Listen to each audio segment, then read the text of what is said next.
From kings and queens to people with the most meager of possessions, red lentil curry has fed billions in the Indian subcontinent and beyond. Affordable red lentils were easily stored in the days prior to refrigeration. At its most basic, it could be cooked over a fire with just some salt and water to provide sustenance. However, with the addition of some fat and some tropical spices, this humble legume can be transformed into a dish of rich creaminess that can be enjoyed with rice or several different types of bread. We're going to start by soaking the red lentils with lukewarm water.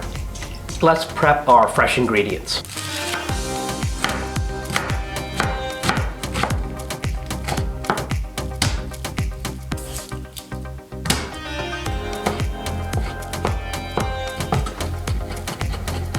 This is optional, but I am adding 1 green chili, and that's just going to add a little bright freshness to this dish. Alright, I've got my pan hot. I'm going to put in some coconut oil. Almost always, onions first. Alright, once the onions get soft and golden, we want to come in with our brown mustard. When you hear the first pop, we're ready to proceed to the next step. Alright.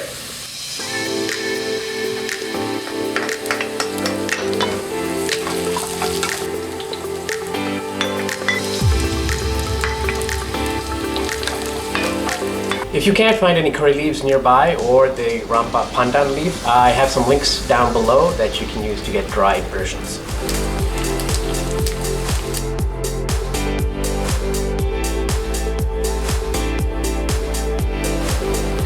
I'm using some unroasted curry powder here. I got a link and a discount code in the description below.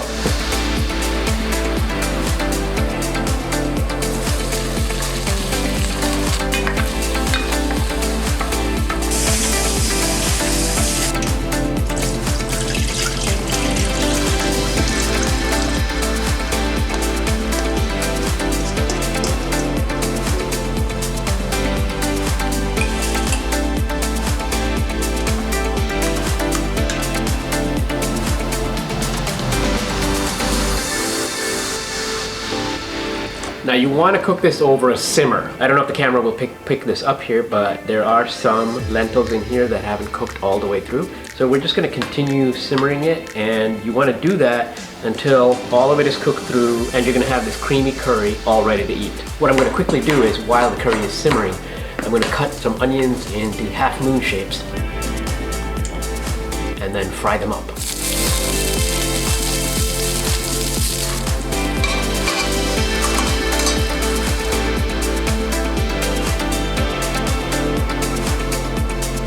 I really love finishing this dish with some fried onions, and it adds a great additional flavor to the creaminess of the lentils.